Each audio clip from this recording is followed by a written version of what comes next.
Man, Monday, midterms week, universities are busy. Everybody's panicking, getting ready for that. Got to do some research stuff. All right, we're live, YouTube, Rumble, X, and that's it. Yeah, we kind of keeping it simple today. It's an early Monday. Checking everything out. Give me a second. Make sure everything's running smooth as it should be. Hopefully it's running smooth. At least we're hoping. Got to have that patience scenario going. All right, we're going. Busy world. Monday at 2 o'clock. It's been an interesting week. 458 downloads, 7,458 views on multiple platforms. YouTube, X, and Rumble. Don't really monitor Kick that much or anything else. Got some people running the topic on Twitch. So if you're a Twitcher or a TikToker, especially TikTok, we got a researcher working that. Chats are open. I know it's a busy day. Some people will see this later, but if you're here watching live, give a thumbs up, give a view. Whenever things are a little bit laggy, don't ask me why, because I do not know. I have no clue. Not a reason. Today's topic, the paradox, the incident, understanding why people confess to things that they didn't do, the admittance protocol. A lot of reasons. A lot of it psychological, a lot of it sociological, a lot of it just, self-driven, the intent of intention. Why would someone who didn't commit a crime admit to doing it, knowing there's a consequence for committing a crime? Good consequences, bad consequences. Everybody thinks that word consequence is a singularity for something bad, not necessarily something bad all the time. It's not going to be that way all the time. Give me a second here. I'm checking some things out. It's like we got a whole bunch of interference and some crazy lag going in Rumble and in X and in YouTube. Let me try to correct this stuff. Be patient. I know. It's Monday. We should have it all together. Academic show. It's all be to the point. Yeah, this is terrible. Extremely terrible. But we're going to press on with it anyway. Maybe it'll catch up. Maybe it won't. Monitoring chat on YouTube. So if you hear, throw something in the chat. Rumble, not monitoring it. Trying to keep it simple. All right, the myth of the psychological interrogation, all right, the details, the exposed points, so to say. Many people, believe they're innocent individuals and would never confess to a crime that they didn't commit. But that belief system is a psychological endeavor. It's something that would be instilled. The moral ought to, moral ought not. But when there's a broken psychological means for someone that's, been degraded over time, over decades, for self-esteem, self-worth, the attention getter, the need to fit.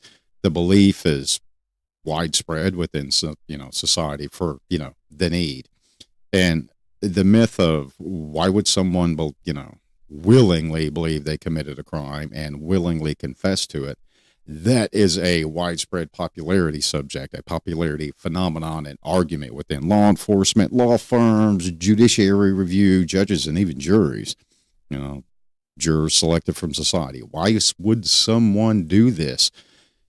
Unfortunately, the research foundation, it's the assumption, so to say, it's dangerous. It's an endeavor. It's an emotion driver. It's a self-esteem. It's a self-worth getter. It's not really a copycat, like a copycat crime or a copycat criminal. So you can't put it into that perspective. Well, perspective, whatever you want to call it. It's something that's psychological. And at times it would be compared within research to a manic, moment, a manic pressure moment. So the myths, that's what we're going to cover. All right. The 3 types of false confessions. Voluntary confession. People admit to crimes without any pressure from law enforcement or investigators whatsoever. And it's seeking the intention. It's seeking the protective measure, so to say.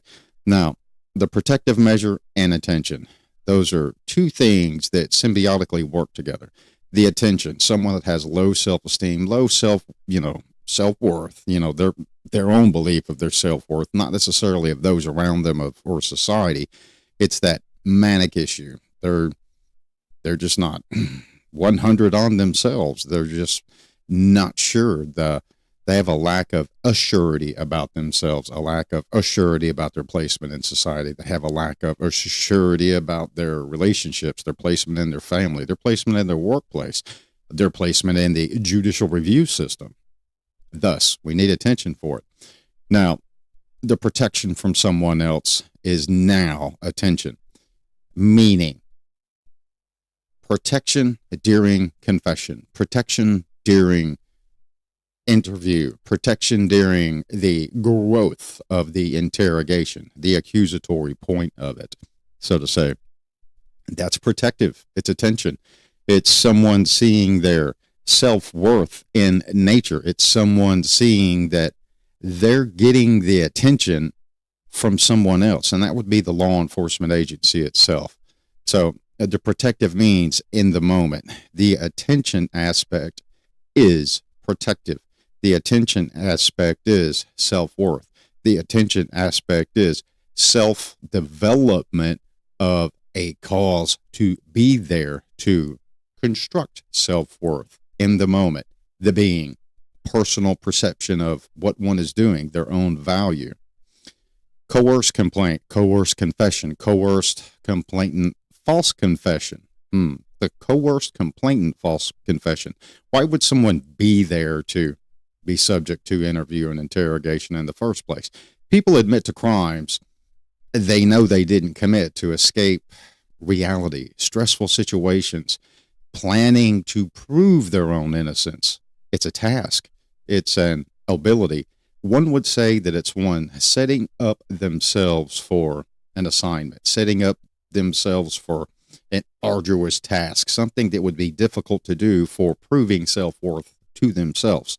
The stress, separating yourself from life, separating yourself from the moment you're, in during your period in life to where low self-esteem, self-worth, cognitive dissonance of where you are right now in the moment. What is your intent? What is your purpose? Needing the attention, the protective means for someone to see you and participate in the interview and interrogation during the complainant or, the witness that came forward that, wants to confess to it, eventually the worst piece of evidence on the planet, the witness.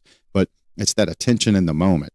So psychological, sociological construct, the coerced internalized false confession, internalized yourself, the paradox of you, all right, cognitively. People actually come to believe they committed a dastardly incident or a crime due to psychological pressure. Yeah, that psychological pressure is a false evidence, and it's constructed individually, all right? The pressure of life. It's so pressurous, I don't want to take it anymore. I want out. I want to create something that would separate me from the reality of what's happening in the moment.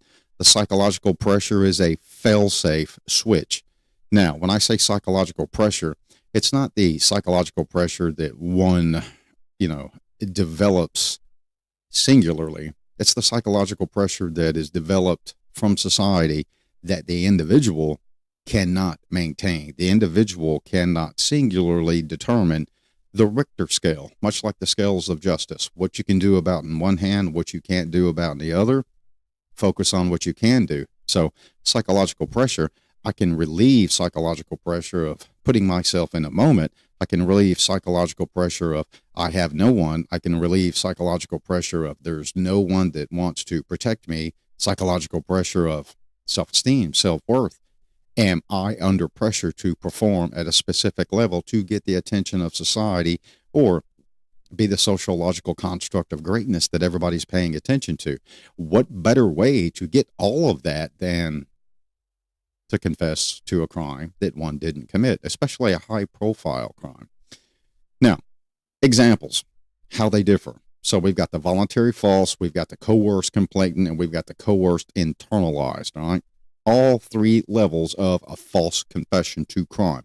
Now, I know it may be drinking from a fire hose here, but keep in mind this is an academic program, not a, regular everyday news still. We're not trying to steal everybody else's work and put it out there with a political opinion.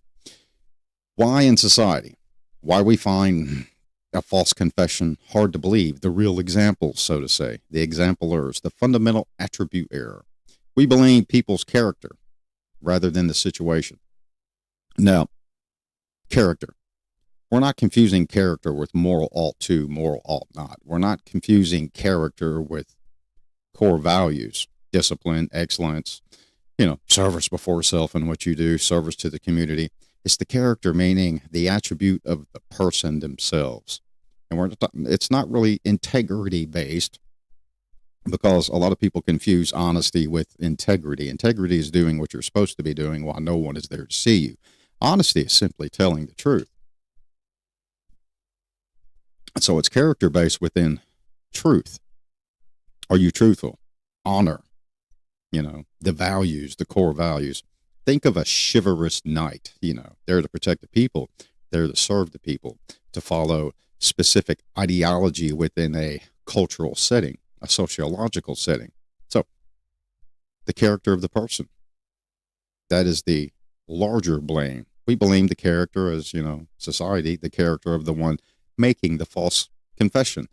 When someone confesses, they assume they might be guilty. Might. It's kind of like you really didn't do it. You really didn't have anything to do it, but at some point in your time, you've had someone try to make you believe that you were the fault. You are the reason things are not going well.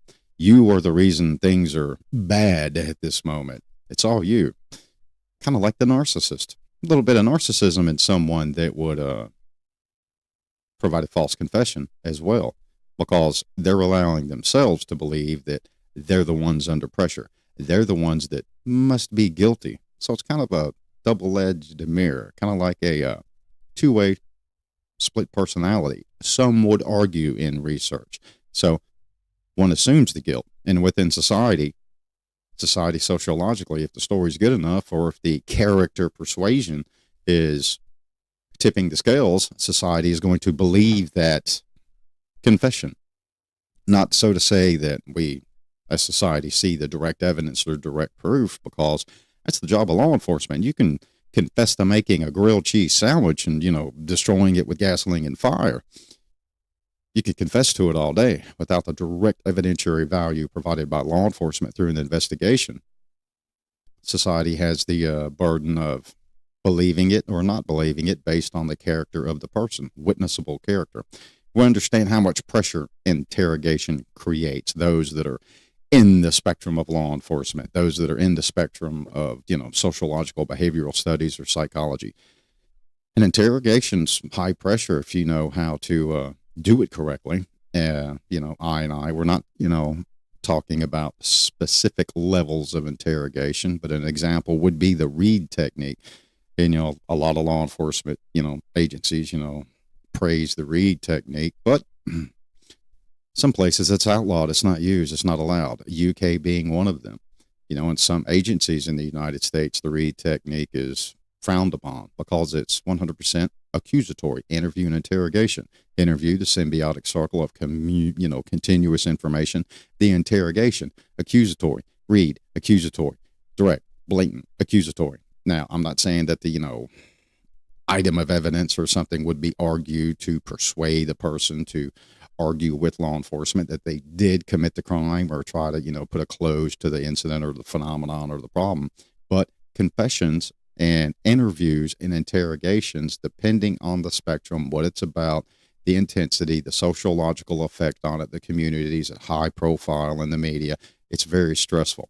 Video confessions. Video confessions seem to be convincing. Why is that? It's an act. It's a portrayal. Anybody ever seen someone act one specific way, but they're truly not that type of person? Think of an actor in a movie. Think of your favorite actor in your favorite television show. It's an act. The role of confirmation, the bias, the evaluating of the guilt. One is seeking the attention. So It's not an ignorant, or to say layman term, stupid person or mentally ill person in society that's convincing to, trying to, convey to law enforcement that I'm guilty, confession to the crime. Takes a little bit, intellect, cognitive ability, because one has to be able to pay attention to what's going on in the interrogation, let alone picking up signals in the first part, the interview, before it turns into interrogation, that the law enforcement official is willfully giving the future false confessor. Yeah, law enforcement gives it to them, gives them a means, gives them a rope, gives them a way to, so to say, set the hook and sink themselves into the crime as the guilty party. Law enforcement hands it to them in a silver platter. Now, one would ask, well, how does this guy know? I don't know. Got a couple of hours in I&I. Got a couple of minutes, a few. So, law enforcement gives it to them. Now, not to say that all law enforcement officials are bad in interview and interrogation, but technique, interview, roll to interrogation, without giving the goods of the cookie store, so to say, during the interview, the interrogation, as it starts, needs to be cookie-less. No information, training, how to roll from the interview to the interrogation, because if one is good enough, one will establish very quickly that during the interview, your interrogation is going to be standard difficult, standard intensity, or a lack of direct validity, credibility, reliability, because you're going to pick up that the one that is being interviewed is there for ulterior or alternative means or motive, trying to gain something else other than a confession, self-confession. They are trying, the one that's going to, in the future, falsely confess. They, them, he, she, they. Yep, hate those words, but we're using them here because we can identify it to a person that falsely confesses. They're gaining that confidence. They're gaining mentally that I have constructed it myself. I've constructed my unbiased confirmation that I am guilty. Now, self-confidence and self-worth. Why? Why is it built there? Because they have fooled the investigator. They have fooled the agency. They have fooled the detectives. They have done it so well that it's been released. Now it's fooling society. It's kind of like one would ask, where does this trickery come from? Someone that is intelligent enough to know how to play the psychological game against law enforcement and society, to shift that character, to put that character image out to law enforcement, the investigators that answer up a hierarchy chain, then to society that I'm the one you're looking for, thus the attention, then the protection. Yes, the protection through attention, to protect one enough to go to trial, to protect one enough to have further interview, further interrogation. They're the topic of value now. They are the most expensive cookie in the cookie store. Now, everyone believes them. Everyone believes they're the best cookie. The human cost, the human cost of it. We're hearing it right now, the psychological human cost. The revert back to the pre-false confession, that's a long way to travel backwards. How are you going to unseat everything that I've just stated here in the psychosis of a human being that is technically victorious over law enforcement, technically victorious over those that are supposed to be educated at a higher level than the one who is falsely confessing? Yeah. Now I know you're thinking, has this guy ever had one of those cases? Yes, several. Yes, I have. Yes, I have. Several.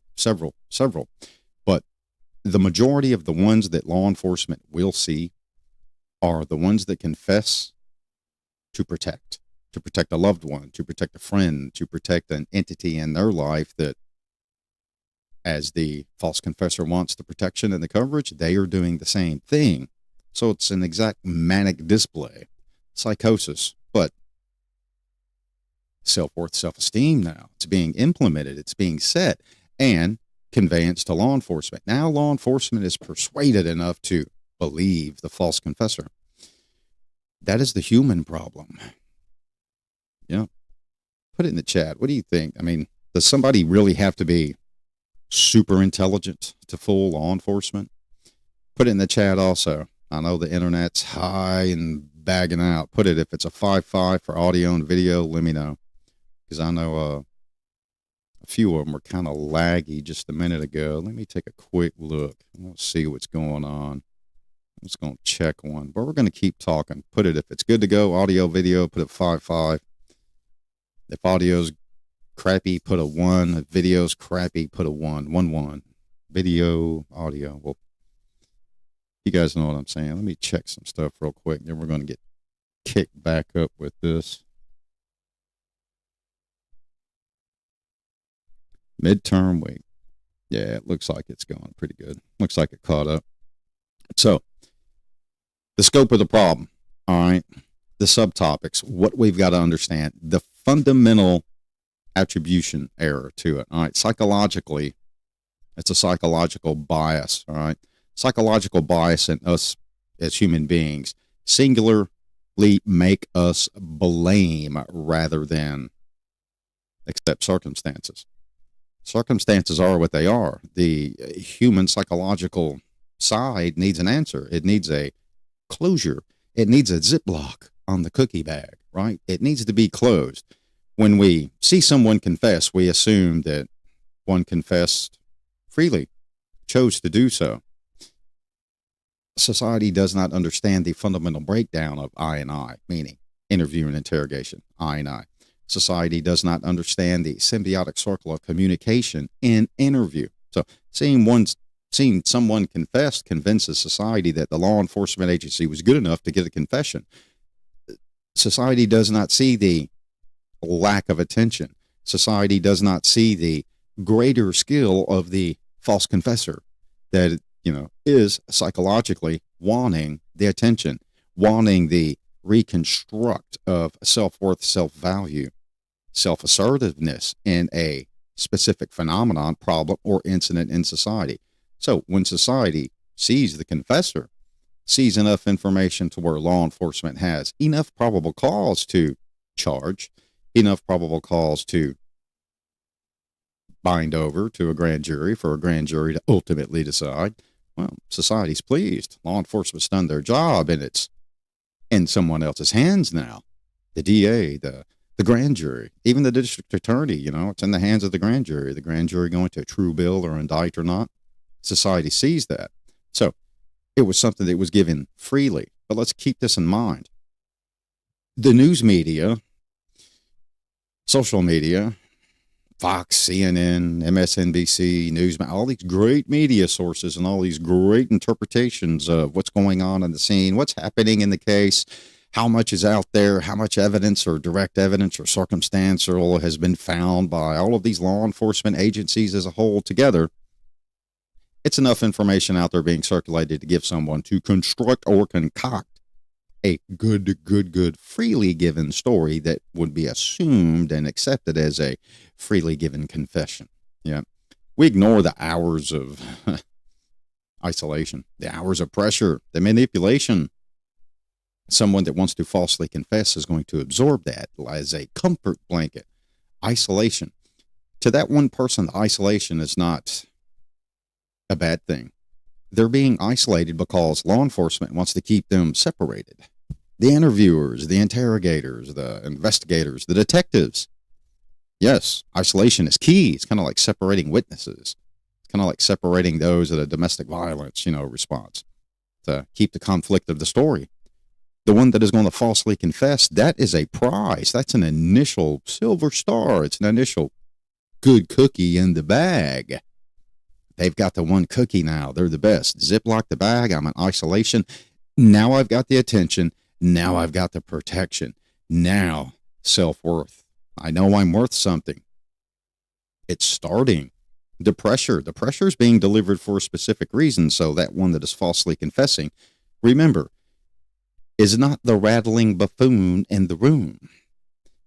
When someone falsely confesses and gets away with falsely confessing, it's a disruption to the investigation, of course.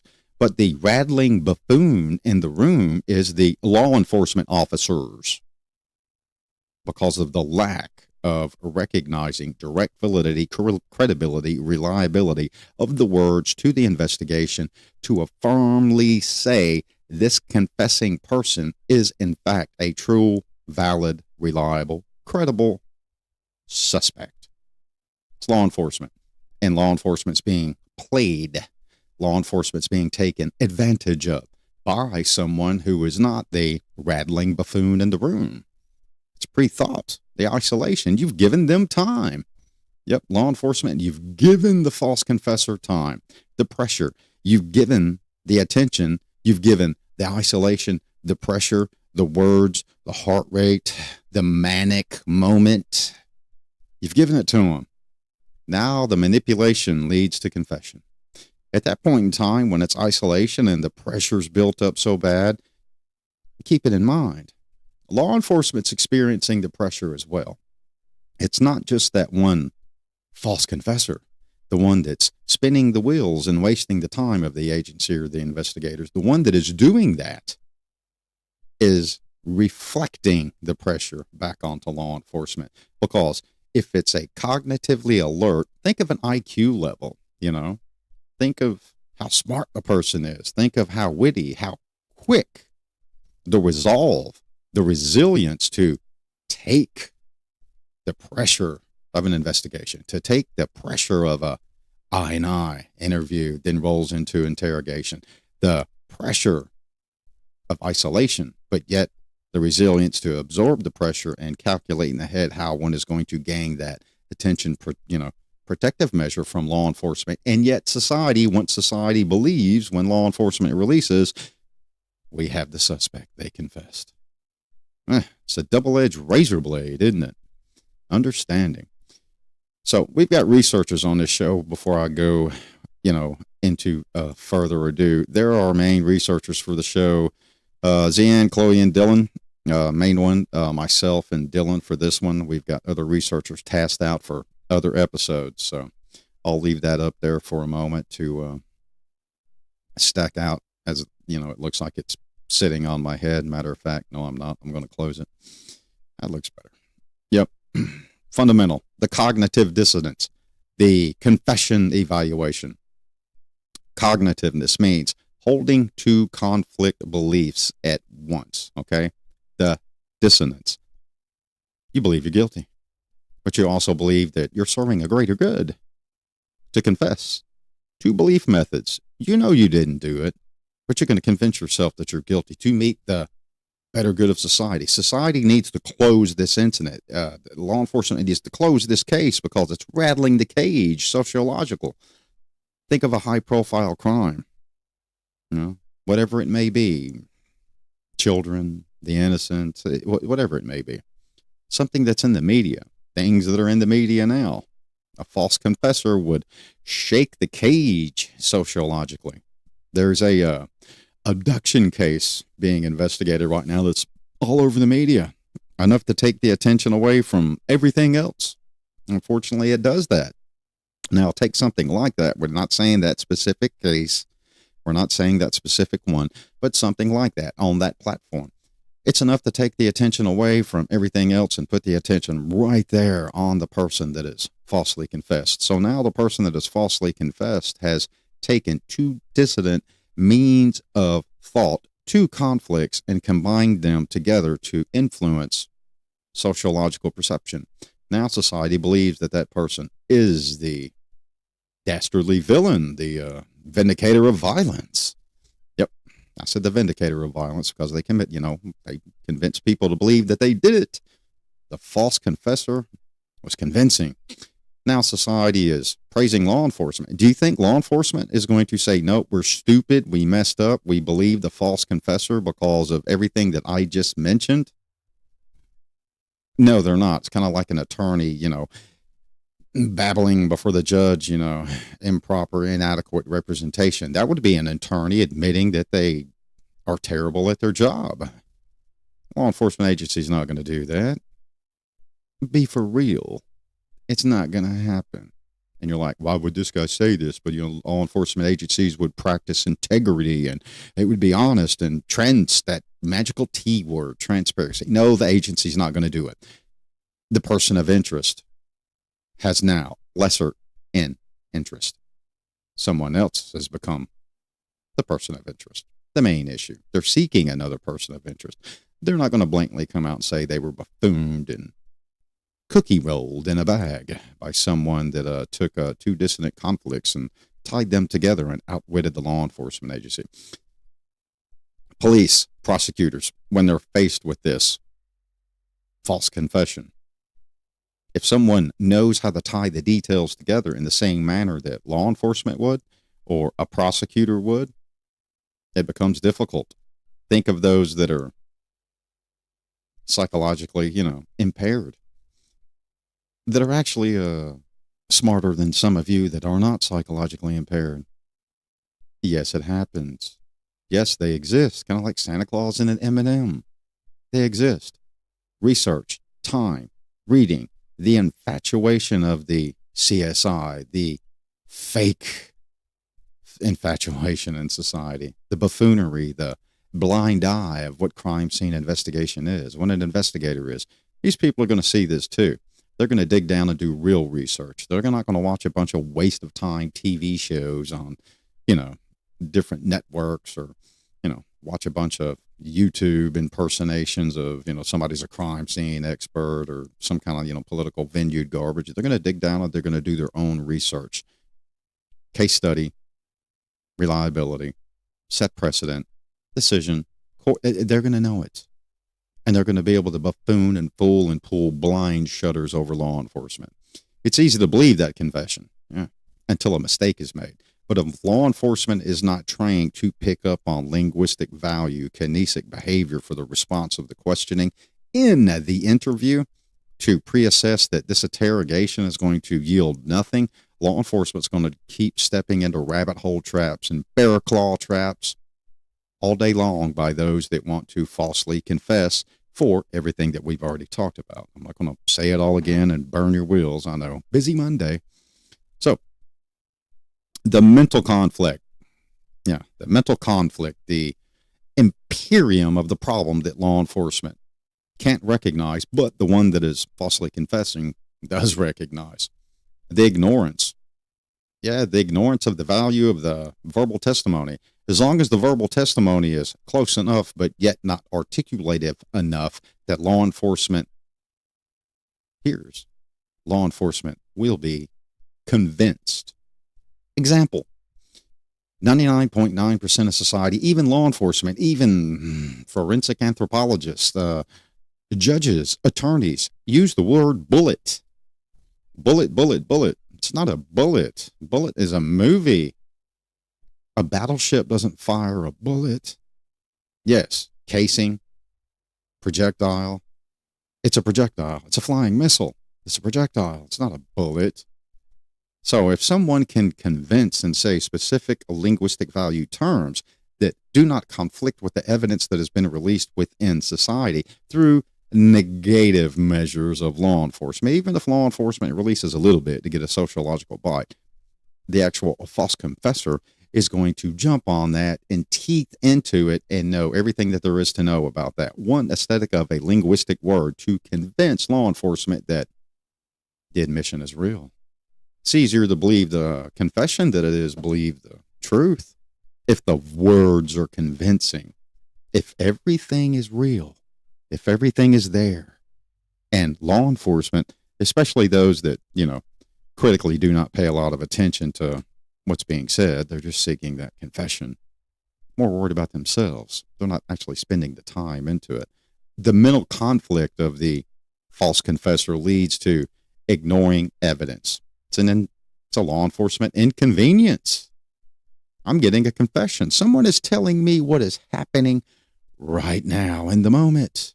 Why would I ignore the linguistic value and tie it to the evidence? Because law enforcement is being captivated. Law enforcement is being captured. Law enforcement is witnessing a performance of Academy Award venue because law enforcement is being coerced into believing the words of the false confessor. It's a psychological trap. Perpetrates to, one would say, injustice. And it is a psychological trap. because the one false confessing has psychologically captivated the law enforcement officers. Linguistic value, knowledge, how to use it and how to twist it, how to shift the words, how to convince someone that I'm the one that needs the attention. I'm the one that needs the isolation. I'm the one that you need to put your attention on to separate me from society because I am so much cognitively higher than you. Kind of sounds like the narcissist thing we talked about the other night, doesn't it? Ooh, kind of odd how some things just tie together. The 3-error framework. Now, this was something that I learned from a rodeo clown. I am not kidding. I'm not joking. A place called RCTA, Regional Counter Drug Training Center. It's in Meridian, Mississippi, kind of like down there by the, I'm not going to say it, down there by the key place, the Army and Air Force place. We'll just put it that way. Bonita Lake, there you go, without disclosing a lot. So, RCTA. And yeah, the guy was a rodeo clown. He was a I&I and linguistic instructor. This was years ago, but it's something that still, has, retainability. All right. The misclassification during IDI. Police decide an innocent person is guilty based on faulty assumption. Now, you assume, you know what it is. Everybody has that assume thing, the first three. But that faulty assumption based on linguistic value. One doesn't understand the questioning of the law enforcement officers. Unfortunately, in law enforcement, not all law enforcement officers have the same linguistic skill or character. Not all law enforcement officers have the same venue of articulative knowledge of specific words. Things are simplified. Sometimes you have to simplify things, but it's easy when a law enforcement officer's vocabulary and cognitive ability and archaic scholarly level, I said archaic scholarly level of understanding because it's a chaos, it's a crime. If that scholarly level's not there, that false confessor can cause law enforcement to misclassify the words. It's a confession. It's called manipulation against law enforcement. Now, at that point in time, we know law enforcement missed it in the interview. Law enforcement is definitely going to miss it in the interrogation because law enforcement has been sucked in like a broken, tore up cookie into the treasure cookie bag of the false confessor. Hope the cookie bag kind of makes sense because it's a building, cohesive, coercion. Next, coercion is number 2. All right. Using pressure tactics to break down innocent suspects. Yes. False confessors are going to suck that in.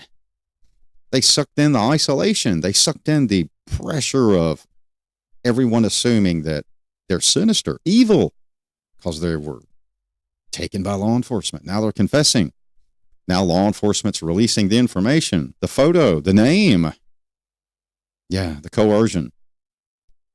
The tactics that law enforcement use. And that's a reason Reed has been a no-no in specific regions of the United States, meaning agencies, yes, do your own research. I know people are like, oh, the Reed, we're the best. Why are you being shut down in specific countries and agencies? Because it's assertive. It's not really reliability, credibility. Now, Reed's got some good stuff out there, but, it's 2026. Things have grown. People have become more educated in the Reed program. I hate to break the news to it, but, it is. The coercion.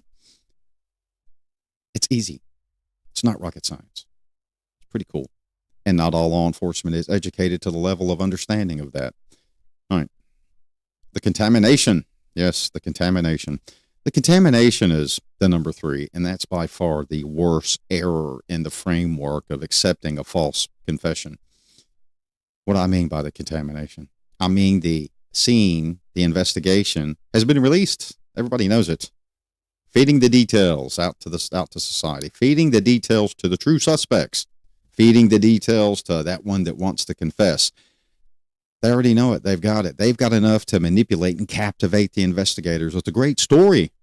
It's kind of like Snow White and the 7 Dwarfs, where I can make a story about Snow White and the 27 Dwarfs as long as I captivate the listener with linguistic value. The convincing. How are these 3 areas, or so to say, three frameworks working together, they all three work off of each other to create convictions. Breaking down one link is not going to break down all three together. All you need is one of these links. One, you need the misclassification, the coercion, and the contamination. That's it. If an officer misses one of the three, if an investigator or detective or an agency misses one of the three, hate to break the news to you, you've dropped the ball. The false confessor has won. The false confessor has gotten your attention so much that they've shifted your cognitive ability away from the reliability, validity, and credibility of the investigation and everything that is part of the investigation. Now you're believing the false confessor. The false confessor is the king in the moment. Self-worth, self-grandeur, glorification. Now you're going to isolate the false confessor. Kudos, you're putting icing on the cookies now. Good times. You're making the false confessor want to confess to everything. The Lindbergh baby, JFK. It's whatever they can confess to get that psychological fix, that psychosis, mundanance of, I don't know, mayhem resolved in their own head. Yeah, their own head. The mayhem of their life. The mayhem that gave them the lower level of self-esteem, lower perception that no one wants them. There's no protective feature in society for them other than to gain the attention this way. The voluntary false confession. They're winning. Now, I know there's probably going to be a law enforcement officer, agent out there all angry right now. Too bad. That's the way the world really works. Psychological, sociological, CJ, it's a big symbiotic circle. Here on CJTV, like I said, we don't do media. We don't do, publications of what's going on in the world, doom scrolling. It's all pretty much application of CJ and sociological and psychological scholarly review, work, and research with researchers. Now, let's kind of go on here a little bit. The psychological part of it in disbelief, sociologically, singularly, law enforcement agency, it's all part of society, okay? False confessions challenge our basic beliefs at a human level, human nature. Why would someone do this? Why would someone stoop to a level to allow a victimized living victim family to assume that there's now closure in the future? Intentionally what? Taking the attention as the false confessor. Now the false confessor is aiding in the victimization of the living victims. This is just a case scenario. Someone's life was taken, or, a family member, the person that's, life was taken, or a living victim, that was the true victim of a, dastardly incident, taking the glory. And, even those that are still living victims have been convinced. Do your own research. There are plenty of case studies out there to where the person that falsely confessed is truly not the actual suspect or the one that committed the incident, but the victim believes it was, based on the reliability, credibility, coercion, contamination, things that we've just covered here. We want to believe that people are rational in society and focus on their own best interest and the best interest of society. Au contraire, that is not the case. Psychologically, one would focus on their best interest for confessing to the crime. As I've said, the self, the original sin of self-love. I need self-worth. I need self-fulfillment. I need the attention. I need the protection. How am I going to get these? The three errors. It's easy. It's simple. Just like society, you, probably the viewer, have been fooled by someone that has manipulated you and, manipulated and lied to you, and you've believed it. It was convincing. But somewhere after the rationality of it was false, you could, in layman terms, say kick yourself because you missed the words. You missed the linguistic value because the attention was being pulled from you to the one telling you something. You're the one at fault. The narcissist will make you feel that way. We talked about the other night. Look at this. It's kind of cool how some of these things go together. I got all these researchers that, talk to people and, I don't come up with the topics, to be honest. I'm just the guy that presents. That's me. The majority of it's all researchers. So, confessing to a crime you didn't commit seems completely irrational. Oh my God, well, it's irrational. It's kind of like insanity, doing something that doesn't work repetitiously, the symbiotic circle of crazy, but it's not that way. It's rational to the one false confessing. There's a purpose. There is a desired end result. There's a light at the tunnel. Them. Now, it may be psychological, maybe mental, maybe something we just, as law enforcement or society, have not identified yet, but it exists. It's there.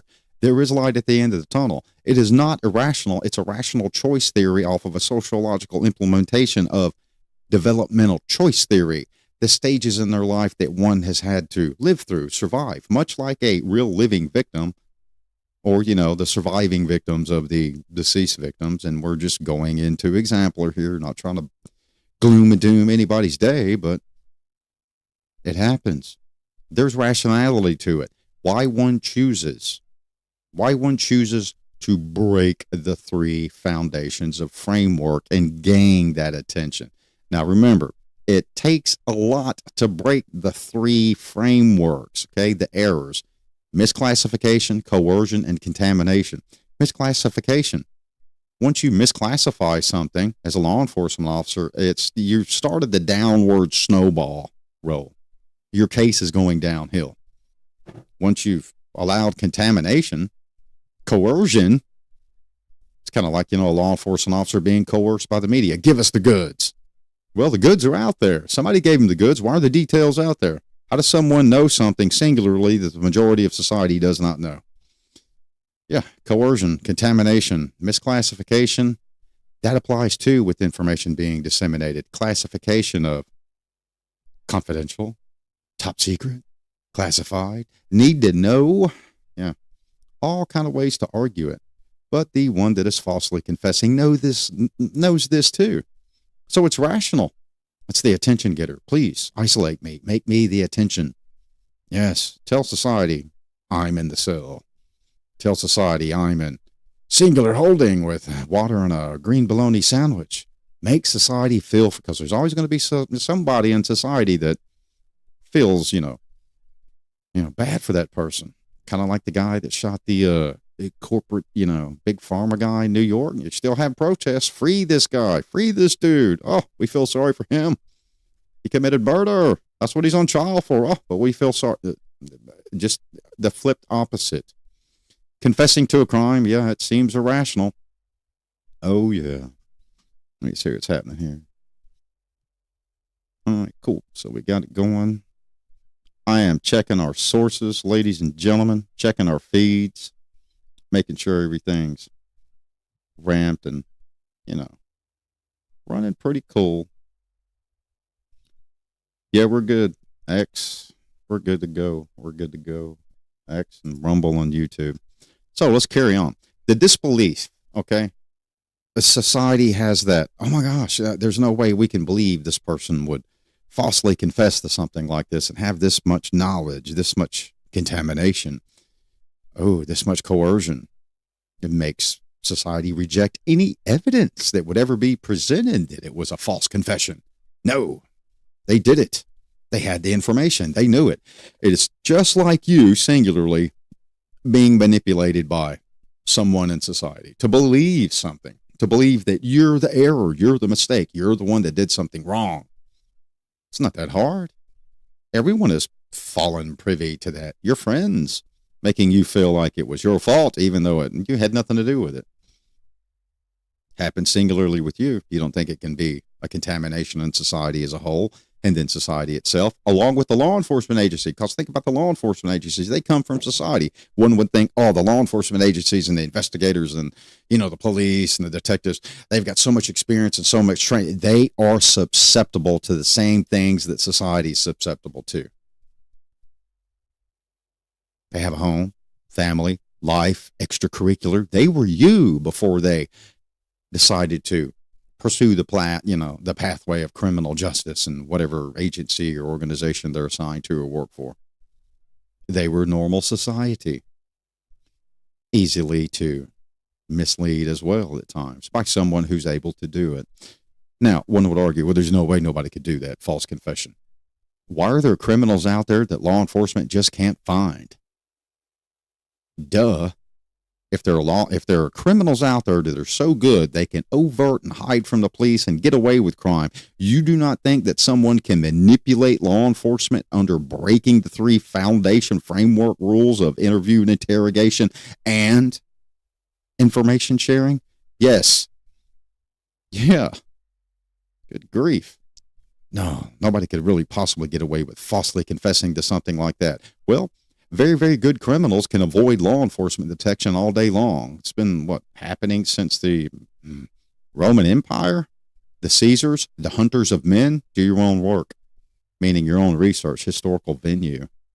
Even goes all the way back to Genghis Khan, For those with historical venue of CJ, you understand what I'm talking about. Those that don't, go to school.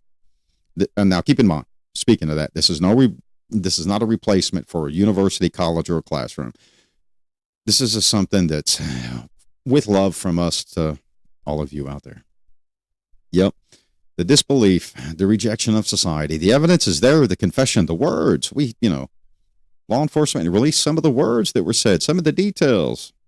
But society sometimes negates the understanding of society already knew that. Society just needed someone to jump into the chair and say they did what society knew. Overcoming the barrier, requires the understanding of the power of the situational forces. Yes, the power of the situational force. What's the situation? It's a heinous, dastardly crime. Someone is admitting to it. They must have been picked up by law enforcement. They must have dropped enough clues somewhere. They must have, messed up and been identified, or law enforcement must have been able to place them on scene. Yeah. If the glove fits, what? It's kind of that, if the DNA's there, well, sure, it's there. It was placed there. It's kind of funny how everybody pays attention to the contamination of the scene as it expands out in a big investigation. Something new was found 200 meters away from the crime scene. Something new was found 2 blocks away. Something new was found in a sewer system 3 blocks away. It's not rocket science. Manipulation, diversion from what the actual case is, contamination, coercion. You're coercing. It's coercion. The easiest way to mislead law enforcement is to direct law enforcement. How do you think criminals that are good, that are still out there circulating in society, get away with it? Coercion of law enforcement through diverting law enforcement while the act is happening. It's not rocket science. We're not trying to hook up with Elon Musk and go to Pluto here. We're tying in, situational forces of society. Social media. Why are you here? Why are you watching this? Why are you going to send it and share it? If you like it, hit like, subscribe. We don't beg for it here, but if you do it. Share it. Get it out there, especially you law enforcement, sociological, and psychological professionals in the field. If you can be manipulated, so can law enforcement, so can society. The situational factors, one gains this before they make the attempt. You do not think that a self-proclaimed false confessor is going to spend the time to do the real research, the real scholarly venue of approach before they say a word to law enforcement? Of course they are. Yes. Everyone would assume that someone that would false confess is insane or crazy or just dumb as a babbling bag of marbles. No, they're not. Police questioning suspects. Now we talked about the Reed technique. I'm not going to talk about that anymore, but the piece, so to say, presentation engagement, account closure, evaluate. Yes, that's it. Yeah. Look at that. Still works. The ticker still works. All right. Different methods. Different methods have different approaches. All right. It's the meta-analysis of the actual investigation itself. It's the comparison of different details using different methods of observation. If law enforcement does not recognize the need for training in specific methods, specific frameworks of I&I, law enforcement is going to fail every time. That's going to be a coercion factor for somebody that wants to falsely confess to law enforcement. Information gathering is key, all right? Information gathering maintains still today to be the true confession tool while, reducing one's own false confession. In law enforcement, one has the responsibility in the investigation that everybody forgets. And I know it makes law enforcement mad. It makes DAs and prosecutors mad. It makes everybody kind of angry under the collar. Proving guilt and proving innocence for exoneration. Yeah, law enforcement, you forget that. I forgot it. Sometimes, to be honest, sometimes you get so sucked into that investigation, you get it, and you're like, yeah, here it is. Here's the hammer. Yes, here's the hammer that drove the nail of the crime. And you're missing things. Innocence and exoneration. That is part of the meta-analysis grab for the details in it as well. Information gathering, the two methods maintain value to true confessions, direct, evidentiary. Got to have it. Reliability. How reliable is it going to be in that courtroom when somebody argues against you? Think of a good defense attorney. No one thinks of that. No one does. That attorney that's defending your false confessor. Now the false confessor has falsely confessed and gotten away with it. Oh my God. Has that ever happened in the real world? Has someone falsely confessed to a dastardly crime and then was found innocent because they had a good defense?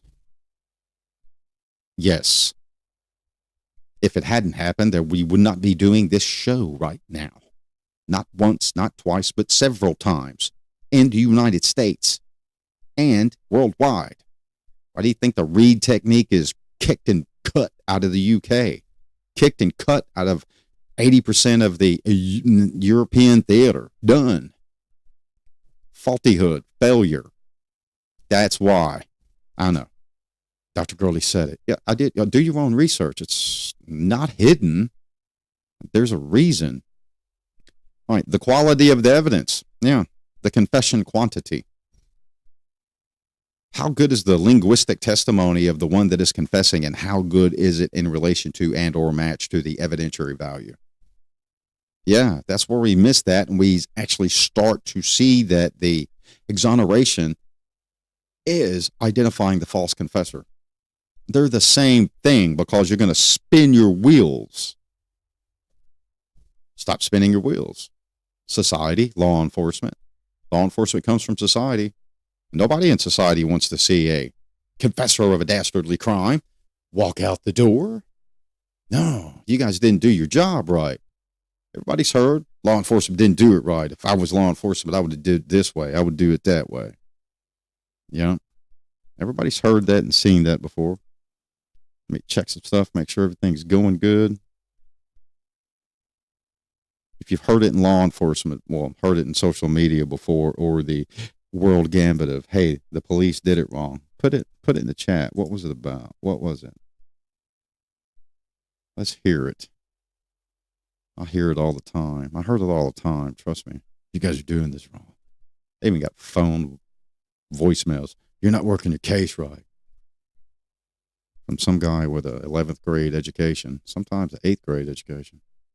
Yeah, that is reality.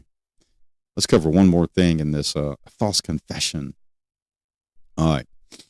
The physical and psychological pressure part of it. All right. Interrogations evolved.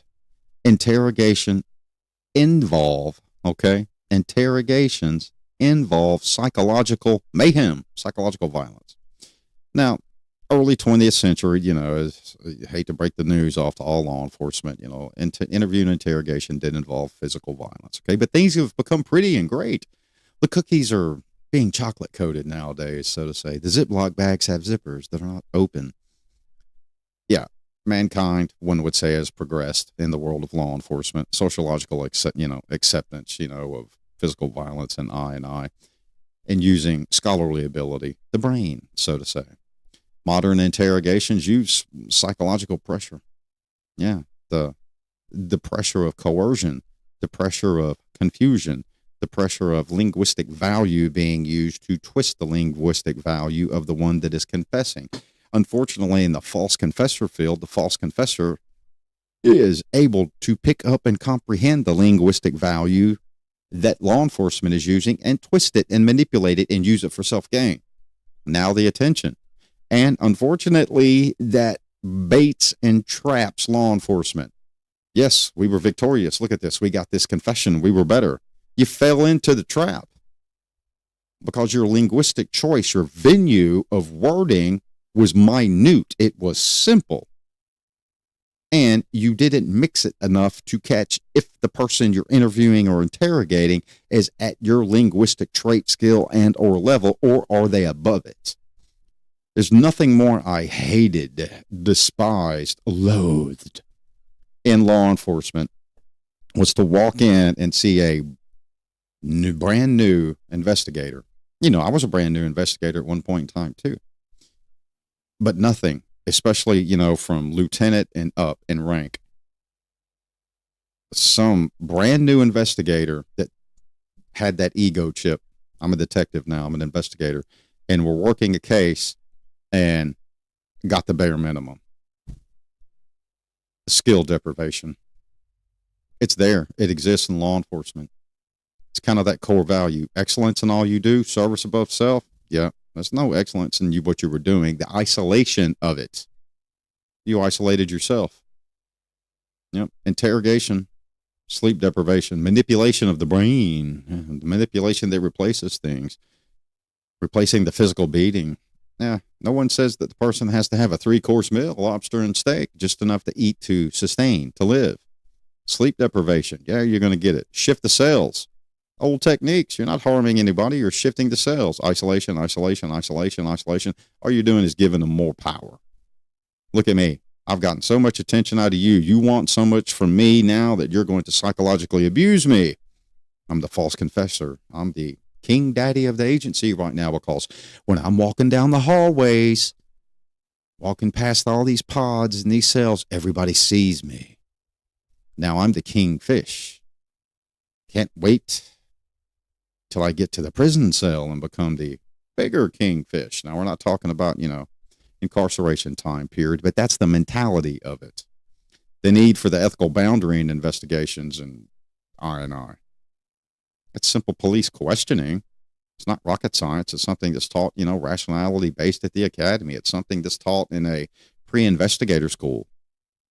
The ethical side. But within the ethical side, no one preaches the failure of law enforcement ethically for falling prey or trap to contamination or coercion.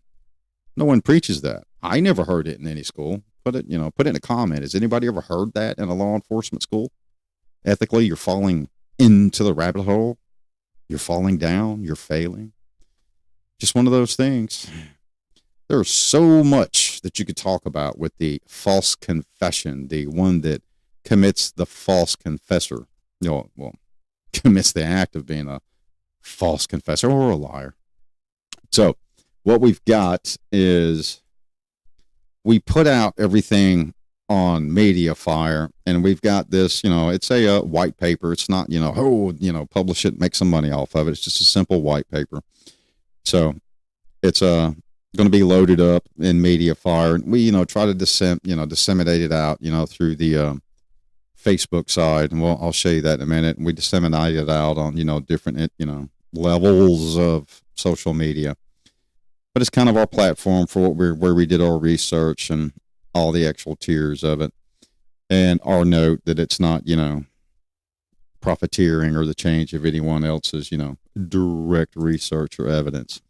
So jump over there, give it a download, give it a look, give it a shot. And it's at right up here, Facebook, Dr. Mike Gurley, CJTV, all the media share, everything that we do is there, just open source to download. It's coming from different databases, scholarly databases, not from Google, Wikipedia, or, some less than worthy places, so to say. But feel free, download it, use it. All of our references are there. The DOIs are there. If we can, we'll put an open source URL, but the DOIs, if you don't have like direct database DOI access, you may have trouble. But if you find something and you do have, that DOI, and everybody in the academic theater knows sometimes the DOI is just not the greatest thing in the world, even though APA and, sometimes MLA, especially, Harvard and, DOIs, sometimes they're just not reliable, to actually find it, because you have to have database entry, and some of them are paid. But if you're having trouble, send us an actual email. Send me an email right here in the ticker, drmikeleg@gmail.com, and we will get the URL open source for you and, send it back to you. That we will commit to doing. But everything we do is uploaded. Like the show, subscribe to the show. It's not a political venue. It's more of an educational. And yes, we like doing it. We have fun. Remember, it's not a substitute for a classroom, not a substitute for the real scholarly venue of education of CJ, sociology, or, psychology. Hope you enjoyed the show. The next show is going to be pretty interesting too. It's going to be pretty intriguing. We're on Rumble, YouTube, X, and Kick. We have capability of, doing Kick and Twitch, but sometimes I don't, sometimes it's Kick and Twitch, seem more of the outpost for, the shorties, kind of like TikTok and stuff. And yeah, we got a researcher that, circulating, CJTV on TikTok for the scholarly attraction for people that actually want to learn and not, watch stupid videos all day long on the dumb box, actually learn something and do something worthwhile. But, Twitch and Kick, sometimes we'll launch it, sometimes we don't, we will. Just, it's based on, requests, because from what I know and what, some of my researchers have told me, it's not really at, the academic push. It's more of like, just social entertainment and, games, but we have the means and the capability to do it. Matter of fact, I started out on Kick here a minute ago, but there wasn't anything there, so I shut it down, and I will cut this short live for Kick, and if it's requested again, I'll upload it. Other than that, it is midterms week for all mine. I'll see you this week. For everyone else, remember, go there, download something. Because right now, in 43 days, we're at 458 downloads. 43 days, 7,485 views.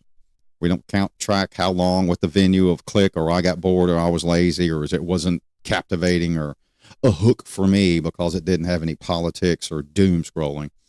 We don't look at that. We just look at the actual numbers of how many people actually look at the title, hear the track, and understand that it's an academic venue. And you'd be surprised at how many people find out that it's a true academic, let me learn something venue, and they click out and they run away because they want to be fed something. Just like law enforcement. When you're fed that confession, you're fed what you want to hear so that you can get that light at the end of the tunnel. I can put the check in the box of closed. Law enforcement, CJ failure. And I'm 100% pro law enforcement. Yep, 100%. Yay, blue. Failures across the board. Do your own research. They exist. And yes, I've seen them. Yes, lucky for me, never happened for me. Was I closely involved with one, but I wasn't the primary? Yeah, I was one. Then I got shifted out. Yep, and that would be me and another investigator in a homicide. All death is homicide, manner and means. Keep that in mind. Yeah, myself. But I got pulled out of working with that one investigator and had to go to another one. Yes, I did. Isn't that right, Greg? Yeah, Greg knows what I'm talking about. So anyway, thanks for watching.